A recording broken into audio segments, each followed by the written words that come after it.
So I have one for lesson 2 practice questions. To do this first one, James earns an annual salary of $21,600. He is paid bi-weekly and works 40 hours per week. Overtime is paid at double his regular rate. What is James's gross pay per pay period? Round your answer to the nearest dollar. So his annual salary is $21,600. There's 50, so the number of bi-weekly pay periods in a year is 52 weeks divided by 2, and you get 26 pay periods. And then, so to get the gross pay per pay period, you would do 21,600, the annual salary, divided by 26, and then you get 831. That's what you get for that one. So that would be the gross pay per pay period. So that's how you do that there. And then, so that's how you do that here. And the next one, James earns an annual salary of $21,600. He is paid bi-weekly and works 40 regular hours per week. Overtime is paid at double the regular rate. What is James' hourly rate of pay? So to do that, you take $21,600, which is the annual salary. 40 hours worked per week, and then hours worked per year would be 40 hours times 52 weeks equals 2,080 hours, and then you do 21,600 divided by 2,080, and then you get 1038 per hour. So that's how you do that.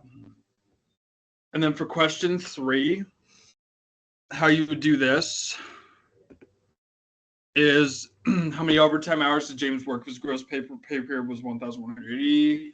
Round your answer to the nearest hour. So to do this,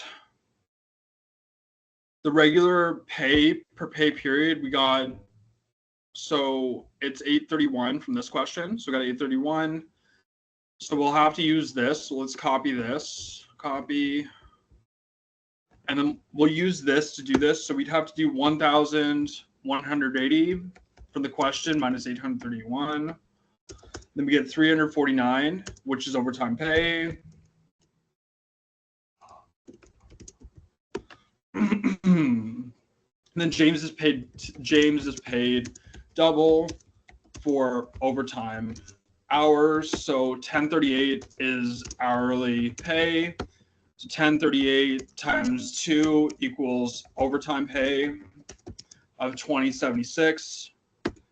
And then number of our overtime hours worked, we're going to take the 349, so the overtime pay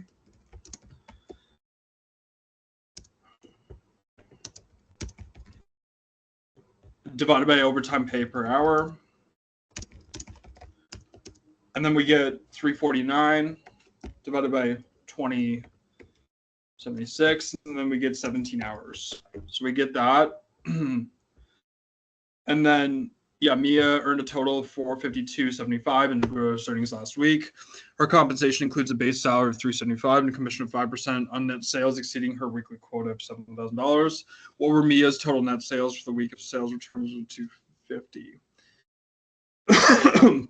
So commission earned, we would do 452.75 minus 375 equals 77.75. So we do that. And then we do commission rate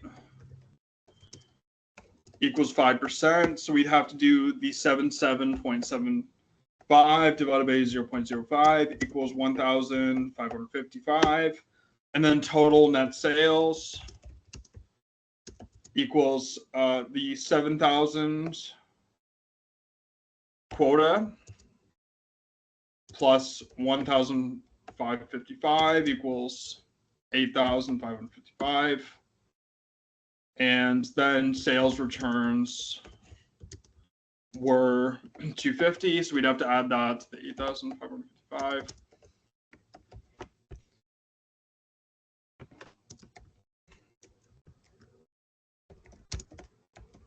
So we do that there. That's how we do that. And then Leo invests $200 each month and buys as many units as possible. Calculate the number of units purchased per month. So we'd have to do here 200 divided by the 875 in the question. We get 22.86 units. 200 divided by 9.25. And then we get 21.62 units. 200 divided by 1010 equals 19.8 units. And then 200 divided by 7.85 equals 25.48 units. And then total units, we'd have to add all those units up, so 22.86. So we'd add up all those units here.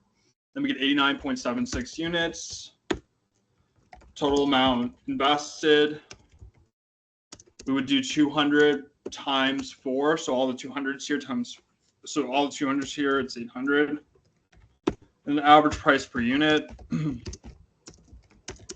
We do total amount invested divided by total units equals 800 divided by 89.76. And then we get 8.91.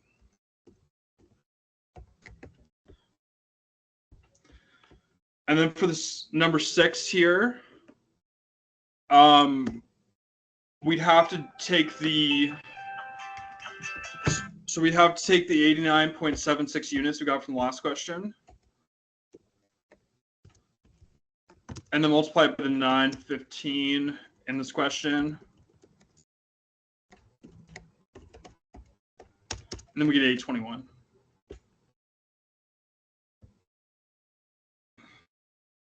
And then average price per liter of gasoline here. What we do is we'd have to do the 48 liters times 1.50 in the question equals $72. And then we do 55 liters times 1.60 per liter. And then we get $88. And then we do 52 liters times 1.45 per liter. And we get 75.40 here. And then we have to add all that up here. So if we add all those amounts up, we get 235. We added all those amounts up. That would be the total costs. If we added all those dollar amounts up.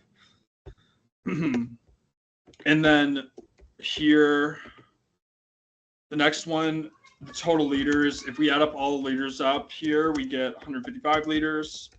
And then we have to divide both amounts. So 235.40 divided by 155, and then we get 1.52. So that's what we do for that.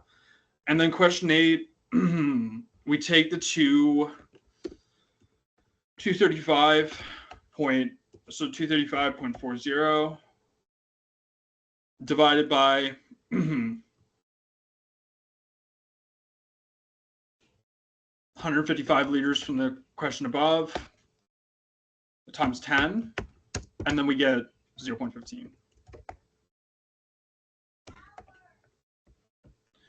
And then 9 here, we would calculate the laptop cost by doing, so we do 1299.095, the laptop cost, plus the GST cost is 0.05 times 1299.95 plus 0.08 times the cost laptop 1299.95, and then we get 1468.95. So we get that. And then here, what we do is to get this, we would take the numbers here, 40 times 155 plus 45 times 150 plus 50 times 160. And then we get 210. So that's how we do all that there.